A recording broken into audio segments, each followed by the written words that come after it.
Cincinnati's back in the orange and black. See the natty on the map, baby, tell me where you at. In the jungle, who they bringing it back to the jungle. Every game day, yeah, the jungle's back. Got the natty pack in the orange and black. Welcome to the Cincinnati Bengals Weekly Show on the Grueling Truth Sports Network. The Cincinnati Bengals Weekly Show was brought to you by BetNow.eu. Make sure you use the promo code TRUTH100 when you go to BetNow.eu, and make sure you do not, under any circumstances, bet on the Cincinnati Bengals. I am your co-host for the Cincinnati Bengals Weekly Show, Mike Goodpaster. And right now, I would like to introduce, first up, a man who now lives in a box because he bet all of his money on the Bengals, Ty Robbins. How you doing, Ty? What's going on, Bengal Nation? It's hard to be a Bengal fan right now. I'm telling you. I feel like we've said what we had to say the last 6 weeks. Taylor's coming to the mic saying everybody's motivated. We got to do our job, saying the same thing, and we need to fix something. My only comment that I really want to make this week is if your quarterback throws 3 interceptions, why not put in there Finley, see what he can do? At that point, obviously Dalton's having a bad game. Put in him. Everybody's talking about, well, number 1 draft choice, and you need a quarterback, but you don't even know what you have in reserve. You know what I mean? You don't even know what kind of quarterback you have. I say play him, see what you got. Damn, Joe. That's I missed when Ty just said, I'm doing all right. How are you guys? Yeah, and also, I want to welcome to the show a man who played on the last Bengals team that wasn't a complete and utter embarrassment by the end of the season, Joe Kelly. How you doing, Joe? Me and my Mike has been better days, man. Sound like we have we're playing a broken record, man. Bingo faithful are going out every weekend, man, and spending money and hoping that we're going to see something. And I swear, Mike, even though I'm betting against these guys, I'm going to the game and I'm looking for something, and every week it gets worse. Every week I didn't think it could get bad. Any worse than it was, Mike. I didn't think our tackles could play any worse. I didn't think our DBs could run around like nincompoops. Anyway, I didn't think it could get any worse. But Mike, it's getting worse. Joe, you realize you just said nincompoops, right? Yes, I did. Yes, okay. I did. I don't You're even know showing your age, from, Joe. but... You're showing your age. Me and Ty remember when people used to talk like that, so we're all showing our age. Yeah. All right. My biggest question here is not even the quarterback position. My biggest question is, this is a game the Bengals led going into the fourth quarter, but yet Joe Mixon had 10 carries for a robust 2 yards. Giovanni Bernard, 4 carries, 0 yards. How do you lead a game going into the fourth quarter and completely not run the ball? There was 14 rushing attempts, not counting Dalton and Erickson. And this team, Andy Dalton's the leading rusher right now, Joe. That when you're talking about Andy Dalton is anywhere in the conversation of being your leading rusher, there's problems. You're looking at these guys. Joe Mixon. Joe Mixon all day. He wasn't even able to get to the line of scrimmage without getting some contact from the other team. Giovanni when Giovanni, when you can't even take the handoff, there's a problem. And I said, here, you see the teams. Look at other teams. They're active, trading for safety, trading starters, giving up a 3rd round pick. We have some picks. We're not utilizing tight ends. You look at our team, and our offensive line play is so horrendous. You can't tell me that there's not a guy on the practice squad somewhere that can't play any better than these guys. I'm looking at traditionally we all know that Mike is not a guy who pulls the triggers and makes trades, but Mike is expecting all of us, even former players, fans, people who know football. You want us to buy into this. Remember, it was a new day. It was a new day. Remember all this rhetoric, man. You said it's a new day. Well, damn it, give us something new. You're looking at this. We bought into it. And, it's one of those hook, line, and sinkers, man. We bought into it, and we got it home, and, it turned into a frog. You know, it's too bad, Mike. It's too bad, man. In my defense, I never bought into it, Joe. I almost missed Marvin Lewis, but just almost, because his time was done. I just think that people may now realize more that this wasn't completely a Marvin Lewis issue. This is a Mike Brown issue, Ty. I agree. Bad choices, some draft picks, and I'm with Joe on like the tight ends. I can't believe. Hey, how about this though? Drew Sample, who was our second round pick, had a breakout performance. He had a reception for 3 yards. I think it's his best game so far. And that was he played what? He played 3 plays. He played 3 plays, and that was it. You know. I like Drew Samples. I think he's tough nosed. I think he'll hit somebody. But I mean, you got Uzama. Look how much Uzama did last year. And then they never use him. They threw to Eifert a couple times, but they don't use Eifert. Why don't they use their tight ends? I don't understand this. Well, or they just got to keep them in the block, I guess. How about this? The thing I don't understand is when you look at the draft picks, and this is where this all comes from. 2015, first 3 picks: Cedric Ogbuehi, Jake Fisher, Tyler Kroft. None of the 3 are here. They all suck. 2016, no offensive lineman drafted. 2017, no offensive lineman drafted. 2018, Billy Price, who sucks. That was him and Rod Taylor, whoever the hell Rod Taylor is. So that's 2.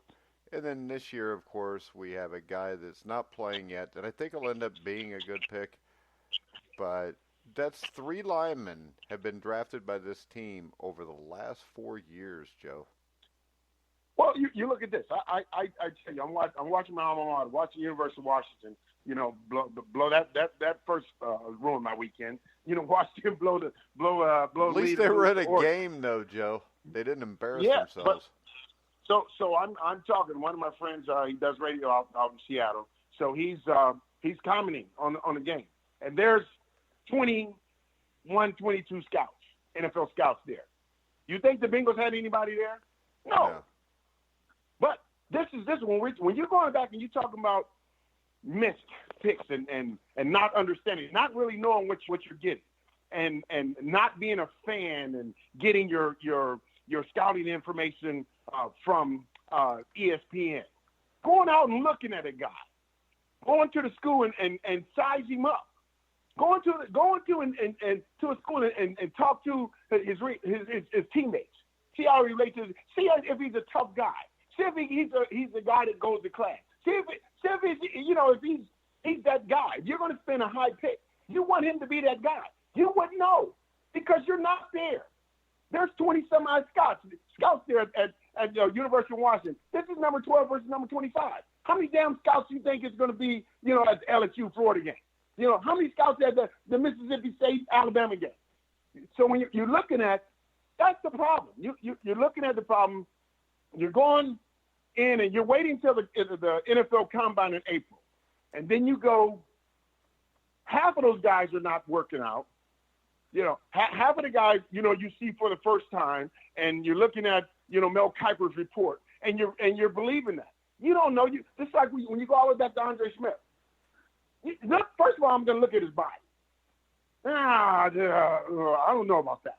I don't recall a single just fat all-pro offensive tackle. Not one. Give me a stud. Let me find a big thick guy and that works hard. That's really mean. You're going Jake Fisher at University of Oregon. Jake wasn't a tough guy. He was. You look at him on paper. Boy, look at him on paper. This guy has terrible feet. This guy's passive. Both of them passive. What are you looking at? So when you're talking about the core of the problem, that's where it starts. There's no scouting department. They're not going to go out on the road until after the season is over.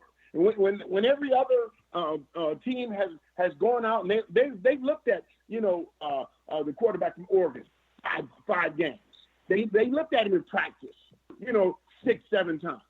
We don't do anything. So when we draft them, we're hoping that once we get the OTAs, that these guys pan out. And that's where it starts, Mike. It starts right there. We got to, do a better job. We don't have a scouting department. Are we going to get a scouting department in Mike Brown's era? No. So, what you going to do? What you going to do being a Bengal fan and you know that? Well, I can tell you this. The director of player personnel is Duke Tobin.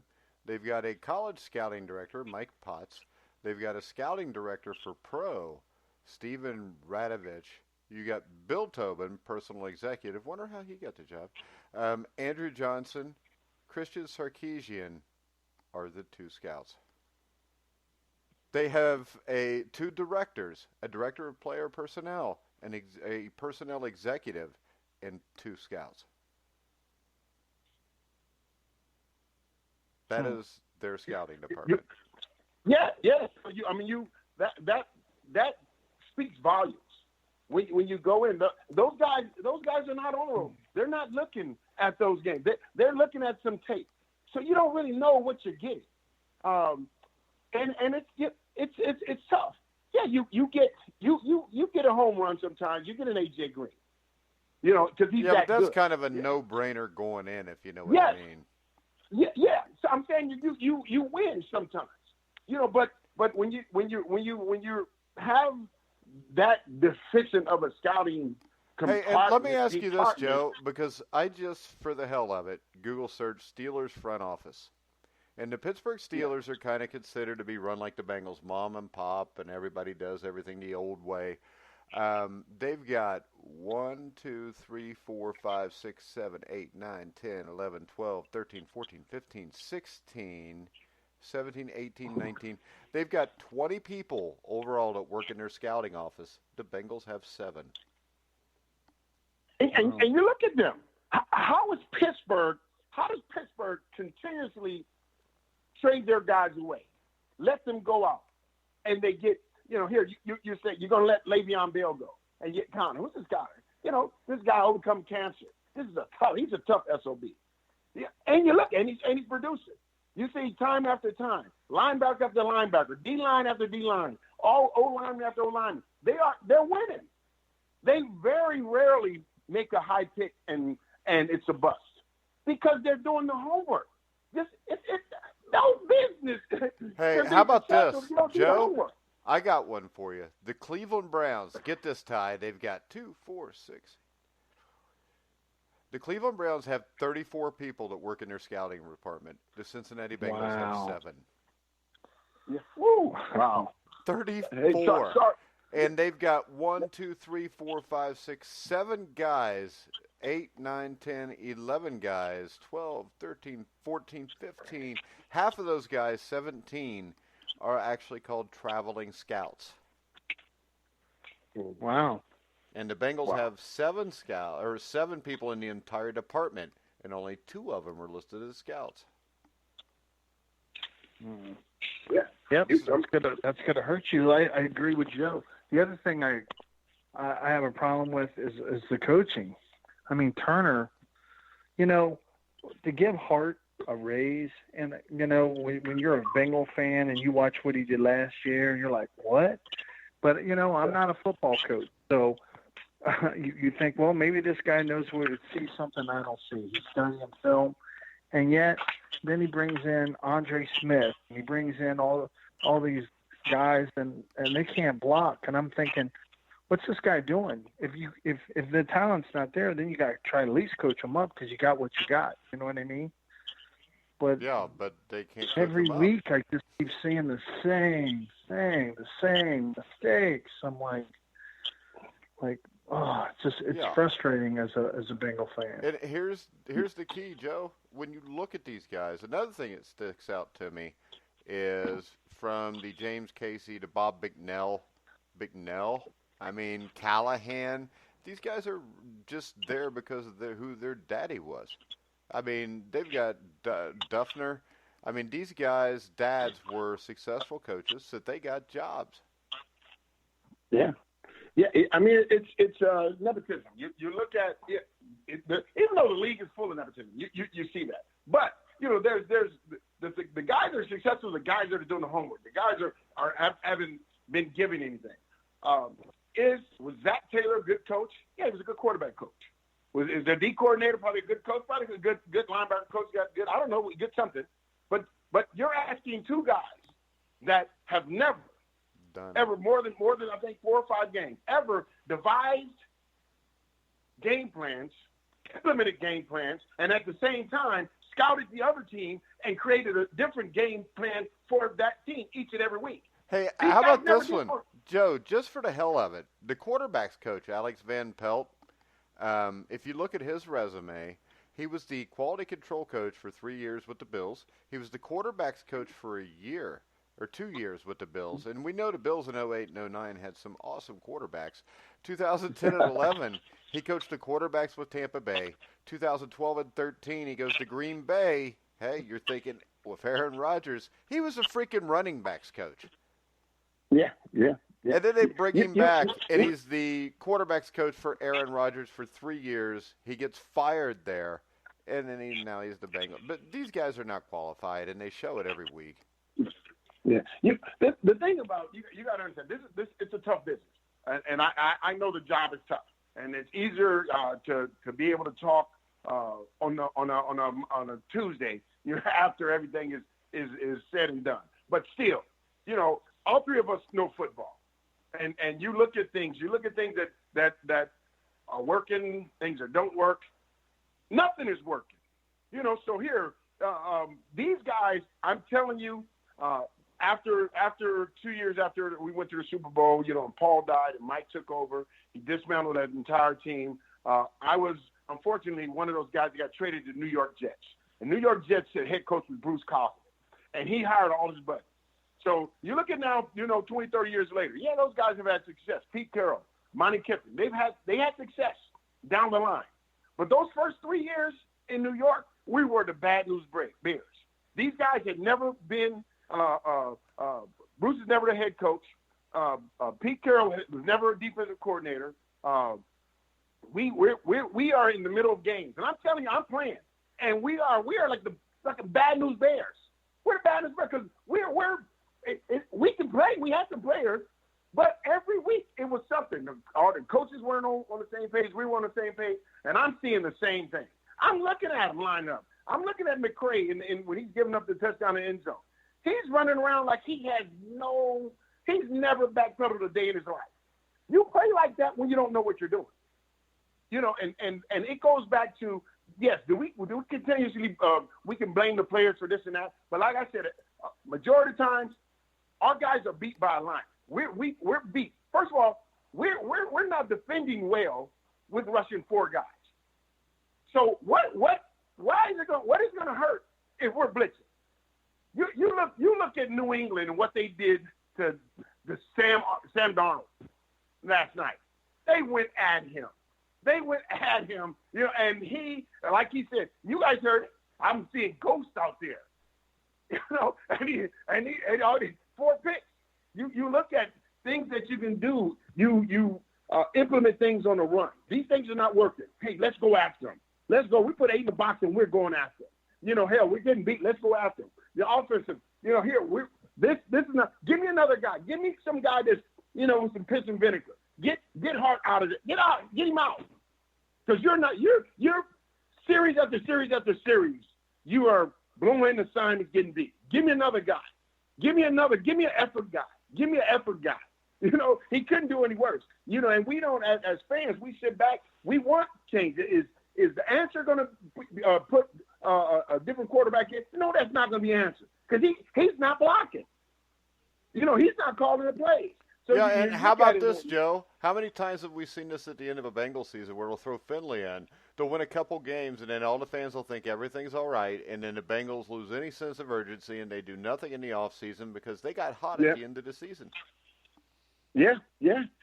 And it's unfortunate for Bengal fans because we've been there, we've seen that, and like you said, starting in 1990, you've seen the futility, of the organization, and they have to understand that the fan base is still loyal. Look at what have been put on the field since 1990. And, it's still, even though you see a lot of empty seats, it's still 48,000 people coming. And they're coming, they're spending money for crap. We're buying tickets to the movies, and it's a crappy movie. But the bad thing, we knew it was a crappy movie when we bought the ticket last week. And we get to the theater, it's the same show. Yeah, you keep seeing the same movie for 30 years. How about this? You hope. You're also paying for Nick Eason to be the defensive line coach. Nick Eason's last 2 jobs were he was the defensive assistant at Austin Peay, and he was the defensive line coach at Vanderbilt. Wow. And we've got him coaching Geno Atkins and Carlos Dunlap. Yeah, and I'm looking at Geno, and you guys can attest. You're looking at this guy. Geno sits out the entire series. It's 4th and 1. We need to stop him. Geno just made 2 hell of a plays. You substituted. So I don't know. I just and as a player, I've played 90 plays in a game before in heat, so I know how it is. It's you're a bona fide superstar, and it's this time. I understand. Give him a break. Give him a blow. I understand that. One play back in. And there's some crucial segments of the game where he's not in. So it doesn't look to me like it's his call. Preston. Does Preston have the best mobility? No. But the guy did not lead the league in tackles, not knowing how to play football. You put him in the right position. It's in the goal line. Stuff the guy. We stopped him. And then you're trying to put the kid from North Carolina State. He is not inside back. I'm looking at him and read. He doesn't know his left from his right. And maybe can he evolve? I don't know. But why are you taking him out and replacing Preston Brown, who's a middle linebacker, who's inside linebacker, and he knows how he can read the triangle. The center and the guard triangle and the floor. He can read that. So the thing is, you have to be able to put what we have in the best position to be successful. And we see it over and over again, Mike, offensively, tight ends not being utilized. Put Eifert, throw him the ball. It's one-on-one against a linebacker. Throw him the ball. So I know we're all, frustrated. Well, how about this, though? The Bengals did do this weekend, and they've had problems with the cornerback position, and they traded for Gary and Conley from the Oakland Raiders, Ty. What do you think of that? Oh, wait, that was Houston. Yeah. I mean, this is a team that if they would have done something a couple weeks ago about the O-line and maybe the DBs or a linebacker, this season could have been saved because this division's not that good. And instead of doing that, they've stayed pat. And Ty, I don't think they're tanking. I just think they're incompetent. Yeah, I think as a coach, you got to put them in a position to win. And some of the plays that are called, just you don't utilize. Even the announcer was like, and you've said this before, Mike. You're like, he thinks he's running LA Rams style offense, and he doesn't have the personnel for it. So, well, how about this? This is a perfect example of this, Ty. It's when you take like a high school coach and you give him a job at a new school, and he's always run the triple option, and he shows up at that school, and he's going to run the triple option no matter what, even though he's got a 6'4" quarterback with a cannon arm and 3 great wide receivers. And then he fails. Because to be successful, you have to take what players you have and design your offense and defense around that, not vice versa. Oh, I agree. I mean, I've done that. When I've moved from school to school, you just look at what I did at one school. I couldn't do it at another school. There was different kids, different types of performance. So you change it, and you have to find out what they're good at, and then you just excel on that. And I don't see that. I don't see it. I don't know why we don't use our tight ends unless they got them in there blocking. How about this? Yeah, I think with the tight ends, I don't think they're very good. And I don't think that they knew that, but I think Tyler Eifert has been hurt a lot. I don't think that he plays with the explosiveness he did before. I think Drew Sample's a complete bust. And Cesar Uzama, as Joe would say, is just a guy. Yeah. Yeah, we look at those, and they are. Eifert is not. He's not the Eifert that we had prior to his injury. No, but Eifert is still. To me, Eifert is not a guy. CJ's a guy. Sample. Yeah. He's miles from where second round. We're hoping Sample becomes just a guy because he'd be a lot better than. Yes. So my thing is here. You can still Eifert can still beat guys in space. He's big. He's athletic. You can throw the ball up. And get it to him. We know that everybody doesn't fit in a scheme. You look at guys, and over the years, you say, "Hey, man, this guy was great. He was all pro at this team." And then he went to another team. He was a bust. He was a system player. He was good for that system. Everybody can. Jerry Rice would have been great in any system. Reggie White would have been. He'd been great in any system.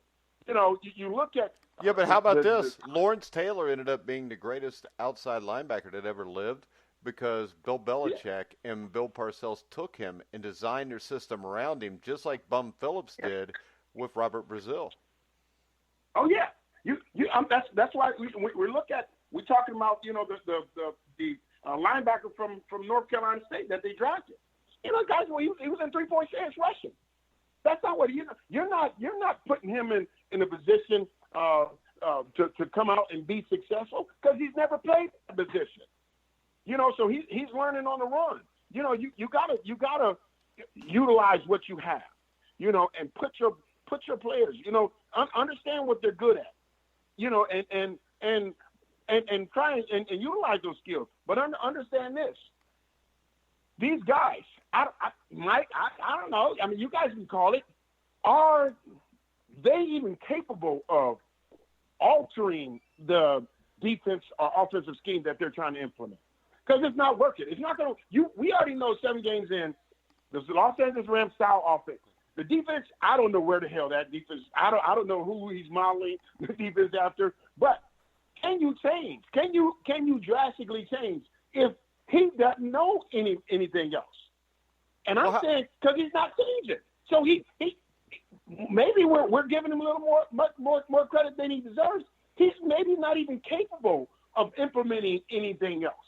Okay, are we talking about Opie Taylor? Because I don't think I've ever given him any credit. And I think Opie Taylor should be fired. I don't care. I would like to see him just one time lose his mind while we're having the hell beat out of us because it was kind of the same problem that I had with Marvin Lewis. Just kind of sit there with a stupid-ass grin on your face while you're getting humiliated at home with everybody booing. And I don't know what your take is on the fans, Joe, but why shouldn't they boo? Well, you know what? I look at it, and I'm listening. I'm there, and I'm not booing. I was a player. I'm not booing. I understand what it feels like to get booed, but it comes with the territory, and we're not expecting. We can't, Andy. Andy, you're not a rookie. Andy, you're a $120 million guy. You cannot make 3 interceptions, right? You can't throw 3 interceptions in a row. I don't care what this. You can't do that.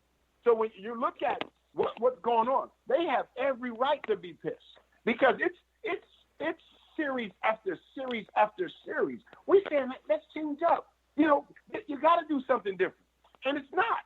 We're coming in at every single series. It's the same thing. We're running the same exact plays. We're not trying to do anything else to put our guys in a better position. Defensively, it's the same stuff. It's the same stuff over and over again. So, booing is part of the game, but the way and the product that they're putting out there, I understand the fans. I understand their frustration. And, you look, even though we're 0-6, people stayed in. Those 48,000 people, they stayed in. We were in the game. We're just shocked that we're in the game, and people were rooting. And like this is, it's like it's the playoffs. We're gonna get that first victory, and then you come out in the fourth quarter and you just laid. You blow up. And you were gonna say it. They laid down. Yeah. It's tough, man. It's just like give us something, because we're there. We know we're there. We're sitting there. know, we're sitting there and we're rooting for you guys. You know, and you go out and, like I said, you're looking at the way they walk on the field. You know, you walk on the field, Mike. You're looking defeated to me.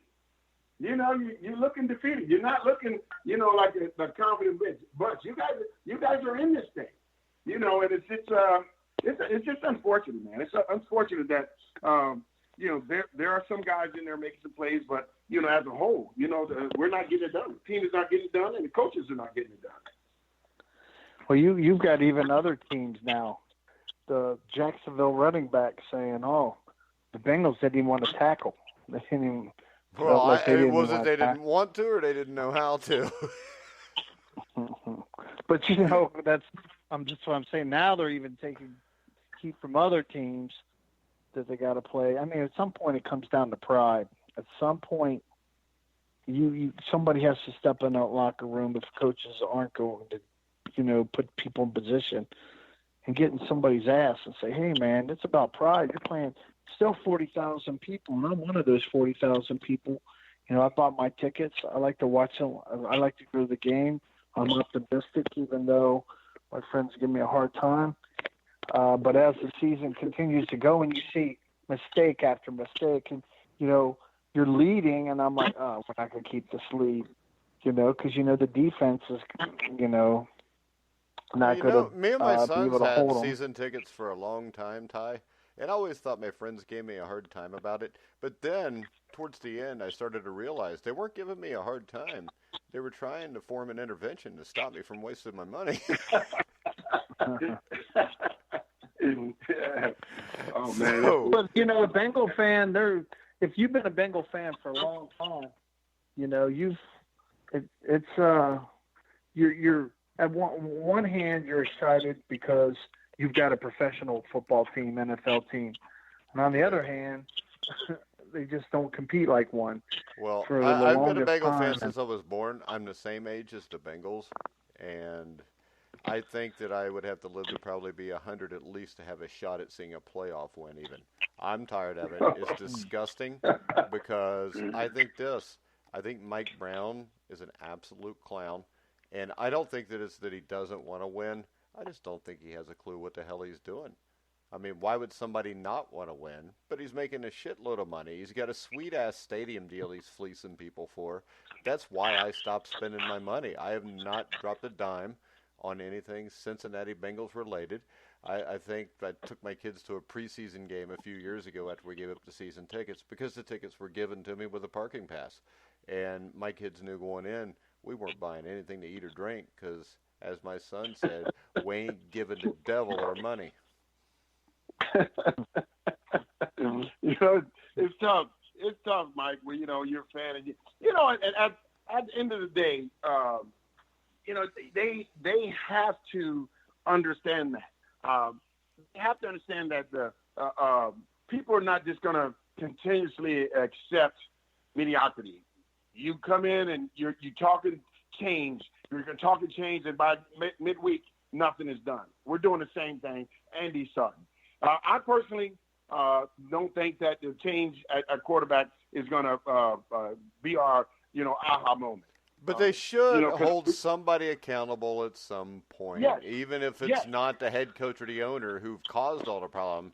And I think there's a good chance Andy Dalton ends up somewhere else and wins a playoff game at some point, just like Carson Palmer did.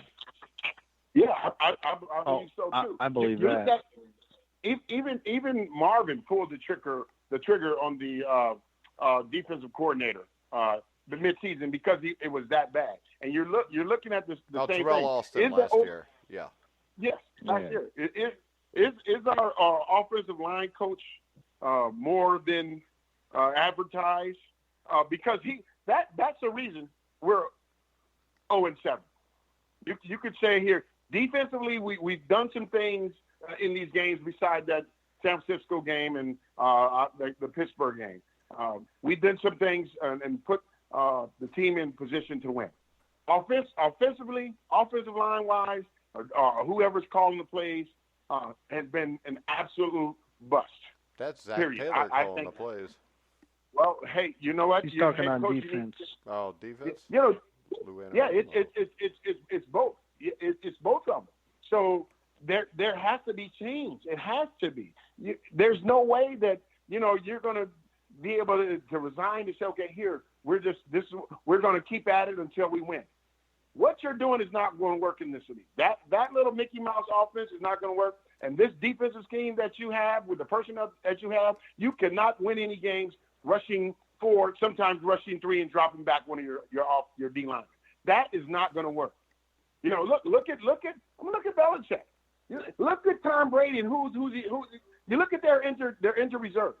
They're playing with backups, and it's a machine. Granted you got Tom Brady, but it's still a machine. And you are dividing defensively. Let's go here. And Sam Darnold had this awesome day last week. Now let's go out there and just totally confuse him, destroy him. And they did. He didn't know where he was throwing the ball. But it was based on the defensive scheme that they, New England had implemented for the week. And we don't do that. We're not attacking a player's ability. You look at we're playing Baltimore. You got to have somebody spy on the quarterback, on that guy. We have to change up. We can't do the same. And we didn't do anything different. And as a result, you see what happened. I said Fournette was going to rush for 150. I said Lamar Jackson was going to rush for 150. Kyler Murray. You look at and they're satisfied. But they're giving up 200 yards a game rushing over the last month. And when you talk about Jim Turner, the offensive line coach, he spent 6 years as the offensive line coach at Texas A&M. He then, and this is from his bio, these are his highlights. 2012 through 13, he served as the offensive line coach for the Miami Dolphins. This is from the Bengals website, where he worked alongside Bengals head coach Opie Taylor, who was the Miami's quarterback coach at the time. In 2012, Turner guided an offensive line, to get this, Joe, is this impressive or not, that helped Miami finish 8th in the AFC in rushing. Yeah. I mean, that's out of like 15 or 16 teams, Joe. They finished 8th in the AFC. Overall in the entire NFL, they were 19th. That's his high point. Yeah. It's a nepotism game. He hired his buddies. Yeah. He's hired guys. And remember how long it even took him to get a defensive coordinator. Yeah. He hired guys that he knew. He didn't hire guys based on their resume. And because you understand this. First of all, this will be my first head coaching. Not only is it my first head coaching job, it's the first time that I'm a coordinator. It's the first time that I'm devising a game plans. So what if he hires, a Greg Williams? How can he hire? You know why he can't hire a guy like that? Because he won't come here. He can't hire a guy like that because he knows what he's doing. And he's damn sure going to show him up. Well, and Mike Brown is the owner, and he's going to underpay the guy, and the guy knows it's a dead-end job to begin with. Yeah, but, you have these they're coming in with ego. I can't hire anybody that may outshine me. I can't hire anyone that, okay, if we're, just say we have a hell of a defensive coordinator, a veteran guy who's like a Mike Zimmer. Yeah, you have Mike Zimmer. You bring him right now. Bring Zimmer to our team right now. He's our defensive coordinator. By this point right now, guess who's they're calling to be a head coach? Mike Zimmer. Him. They're not talking about anybody on this coaching staff whatsoever taking over. Because they're there. All yes. So here you're not as especially with if he were smart and his he didn't have an ego and he thought with his mind and not with his heart and understood that here you got to win in this league and we need proven guys, we need proven coaches. And if you brought in a quality offensive coordinator, you brought in hard-nosed defensive coordinator, we would be looking at a different situation. Because these guys know how to coach on the run. They know how to adapt. But once again, those guys are not coming. Those guys are not going to come to Cincinnati. No. I mean, you remember how they wanted Jack Del Rio. Jack Del Rio ain't coming here. Yeah. And I wish Zimmer would get a house in Walton. Yeah, but Zimmer's not going to come here because he's in Minnesota, and. You know what? Why couldn't the Bengals have just thrown a crap load of money at him to try to get him down here? Yeah. I mean, Look what they should have done is they should have just hired Mike Zimmer after the 2013 season. Yeah, I agree. Because Marvin had been here for a decade. He was on his last legs anyway by then. And this team needs somebody like a Forrest Gregg who came in 1980 and just kind of grabbed people, shook them, and woke them the hell up. Because right now, all we get's Opie, and Opie's not really good for anything. Well, my thing is can he evolve into a good coach? I'm sure he can. I don't think right he now can, Joe. Well, I'm saying right now I think he's not soft. I think he's like a little girl standing on the sideline hoping to sell some Girl Scout cookies. Well, I'm not gonna put the little girl tag on him. But what I am going to say, you look at, his demeanor, and this is a league. This is a tough league, man. It's a tough league. That's why the average career is only 3 years. That's why coaches bounce around. It's a tough league. So when you go and you finish a game and you give up 280 yards passing and you give up 250 yards rushing, it's not too much in my press conference. I'm not going to get here and pray. We played like shit. We were awful. Did we make a play here and there? But overall, we played like shit. And I can't wait to get in the locker room and tell them that, because it's going to be some changes. There's going to be some changes come Wednesday. So that's what you say after 0-7 and giving up 3 games in a row over 250 yards rushing. That's what you say. You don't go out and say, our guys, they played hard and we made some plays. And, I thought the defense played good. And what? They almost gave up 500 yards. There's nothing you can say good about that. But Joe, we tried really hard. Yes. This is not a try-hard league. This is not a try-hard league, man. This is a win. You win. You win. You win. It's or if you don't win, stats. Even stats, you can have, the throw for 500-600 yards a game. That don't mean you're going to win. That don't mean you're going to be 16-0. So it's not even a stat. It's a win. You got to win. You got to win. You can't sit up here and praise mediocrity. You can't praise situations. I know you have to keep. This is not. We're not the youngest team in the league. You have to. You see Gase from New York Jets. They had him mic'd up and talking to him. Because he's teaching a 22-year-old kid that they are saying this is their franchise guy. So he has to talk to him like that. Remember, we all three have to remember, this is everybody get a trophy. This is everybody get a trophy generation. So you can't come off and really get in Darnold's ass, because guess what? He might fold up. He might start crying. Not in my house, Joe. You can still get in a dude's ass. Not in a bad way. Not what Ty's thinking right now. Yeah, but you know what? Look at it. I'm old school. But you need a kick in the ass. Hey, Joe, I'll tell you a story. When I got a junior high coaching job back in the mid-'90s, and I had to hire somebody, and this was a school that was very similar to like the junior high version of Mike Brown and the Cincinnati Bengals. So I had to take what I could get, and they said, we got a wrestling coach that has like 60 wrestlers on his team all the time. So up steps Ty. And before you know it, I'm having to pull him off of kids as he attacks them when they miss blocks. Yeah, we won. That's what and I guarantee you this: if that kid's out there listening, he's telling somebody, "That was me." But back then, you could get away with that. And I mean, the thing is this: there's no fire on the sideline, and if I'm getting my ass kicked, I'm getting really mad. Yeah. At some point in time, this like I said, this is a league where you have to, it's tough, man. It's tough. Everybody's trying to win, so it's okay. You get in the guy's face. This may not be, the era of grabbing a guy's face mask anymore. I don't know. I got my face mask grabbed. Chelsea grabbed my face mask. Hasn't grabbed my face mask. So it's. I mean, I didn't go into a tank shit. I had to make a play.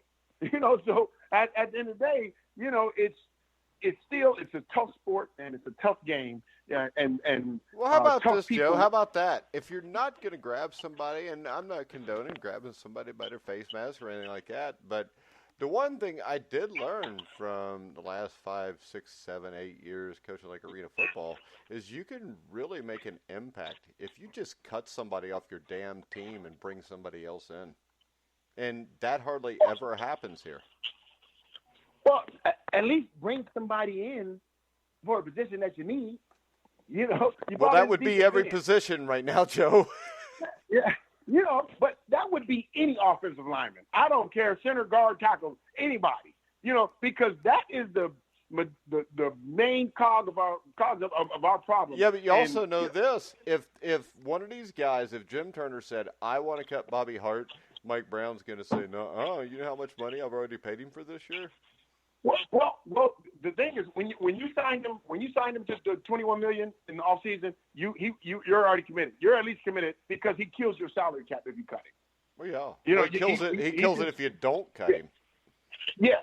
So I understand business-wise why they don't have anything, but they have to keep him on the field because he's going to kill the salary cap. You can't cut him, because you're going to kill your salary cap. But you can cut him next year. But when they committed the $21 million to him, they said he's going to play. So Bengal fans that seen that, that this guy's going to play. Doesn't matter if he's worth it. Don't matter if he's but how about this? In New England, that guy's not going to play. Not if he sucks that bad. No. Of course, they're not going to sign a guy that sucks that bad and keep him on the roster. Yeah. But look, you look at Belichick. They just beat the Jets 33-0, 36-0, and guess what? What did he do the next day? He trades for Mohamed Sanu. Yeah. They're 7-0. And they make the trade. But the difference is this: the Bengals are just trying to get respectable enough so people don't boo and set Mike Brown's house on fire. The New England Patriots are trying to win the Super Bowl. Yeah, they're trying to win. I mean, because the perfect season for Mike Brown is 8-8. We're in it until the last game or two. We sell everything. We sell some merchandise. We fleece people out of $40 parking and $12 beer, and that's what the goal is. So let's go ahead and look at the Bengals and Rams. I think Todd Gurley will probably have a breakout game. Either way, the Rams will combine for 250 yards rushing. Jared Goff will look like an actual NFL quarterback and probably throw for 250. I am thinking the Bengals lose this game 41-0. What do you think, Ty? 38-10 Rams. Ooh, Ty's got it a close game, Joe. What do you think? Yeah. Well, you know what? I'm the guy. I'm the glutton. Don't do it, Joe. Guess what, guys? I'm packed up. I leave in the morning. I'm headed over the pond. So we're going. So, got some bingo gear. We're going to go. And I tell you what, I'm going to go over there. I'm going to enjoy the pubs. If you're going to watch that game, you're going to have to enjoy some pubs beforehand. Yeah. Oh, that's what we're going to do. So I don't see any change. He said he was going to make a change. There's going to be some changes. They're according to what everybody's seeing and talking. There's no change up in the lineups. Everybody who started last week going to start this week. I don't see. I don't think AJ. He hasn't given a okay to AJ. AJ's. He was day to day. I don't see him coming out and playing. So it's gonna be another long day. I think 99. He might break the NFL record. I think. I thought you were going to say the Rams were going to score 99 points, and I wasn't even going to laugh. I was going to go, all right. I was like, all right. No, number 99 is going to break he's going to have 7 sacks. I'm saying he's going to tie the record. He's going to have 7 sacks. I'm going to say our offense is going to stay inept. And I'm saying that Jared Goff is going to have a great day Sunday. And I'm looking at the Rams 49, the Bengals 14. All right. So do you think that it could slow Aaron Donald down, the fact that he's probably going to be laughing hysterically by the 4th snap of the game? The only thing that's going to slow him down is if the Rams score so much by halftime, it's 38-0. and then Sam Darnold's they're not gonna play him. Other than that, if he's playing in the fourth quarter, I see him with that. Realistically, I see him with at least 3 sacks minimum, if not more. Well, so I think it's exciting for Opie Taylor to get to go to England now, because I heard Aunt B couldn't wait to go, so maybe he's flying her over too. Oh, wow, he's Opie Taylor. He's Opie Taylor forever to me. So yeah. He looks the same. He just looks like a lost kid. It looks like Lassie left. He could be Timmy and Lassie now. Ty, any final? I hope he calls. I just hope he comes with a new game plan, because what he I can hear it now. What's wrong, Lassie? Did Andy fall in the well? Let's see. I hope. I like any Bengal fan, we hope for the best, and that they make changes. Every great coach makes adjustments, and so far I just haven't seen it. So I'm hoping that the defense, I thought last week, well, we're still in this game. They're holding up, and then the offense shuts down. So if they could both be on the same page, we might win a game. But I don't see it happening anytime soon unless they make some drastic changes. All right, Joe. Any final closing comments before you jet across the pond? Well, you know what? I'm because you're still going to have Bengal faithful fans out there wishing. But I just want to let them know, just hold off another week. I don't think this team is capable of beating a caliber a team like the Rams at their worst. And the Rams have looked awful this season at times. But I don't see anything in our repertoire. I don't see anything that these coaches can implement in 6 days that's going to change the product. So it's about here going out and hopefully you get some guys that I enjoy watching Geno Atkins. I was sitting in the stand Sunday and I was watching Geno Atkins put on a clinic. And you can't. It's hard to see it if you're not paying attention. You're not looking at the greatness. I'm looking at him, and this guy, he was kicking ass. And I'm not looking at anything. I'm looking at him. This dude is balling. And it's unfortunate. In this season, it's not going to be the things that he's doing in each and every play. All that stuff is going to get overlooked because the team is so bad. And it's unfortunate, but there's guys. There's guys out there busting their ass. There's guys out there making plays. So I see that. I can read between the lines. There's guys that are busting their ass. And at the end of the day, there's guys that we just have guys. Then we damn sure we just have coaches. And these coaches, if you have coaches that are just they're just coaches, and you have guys that are just guys, and our coaches can't change, well, that's the product that you're going to get each and every Sunday, man. So it's unfortunate, but I'm going to enjoy myself in London, and word to Bengal Nation, don't get your hopes up too high this week. But after coming back home and the bye week, maybe AJ Green can come in and we can see some AJ Green action. But this definitely won't be the week.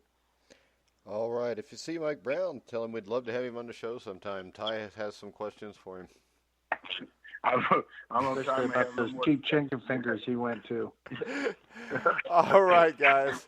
We're going to wrap it up. We will be back next, Wednesday at 7 o'clock Eastern at our normal time to talk about some more exciting Cincinnati Bengals football. Remember, you can hear all of our shows on iHeartRadio. I feel like the guy that did the radio for the Charlestown Chiefs, was it the Johnstown Chiefs, at the start of Slapshot, where they sucked and lost all the time? Mm-hmm. Yeah. But it's not that exciting. We've done this show for 5 years, Joe, and that first year we come flying out of the gate. They were 12-4, and there was all kind of people listening, and now it's just like me, you, Ty, and 3 of Ty's friends. All right, guys. You can hear us on iHeartRadio, Spreaker, Stitcher, YouTube, wherever you find podcasts, you'll find The Grueling Truth. So, for Joe Kelly, Ty Robbins, I'm Mike Goodpaster. You've been listening to The Grueling Truth, where the legends speak. We might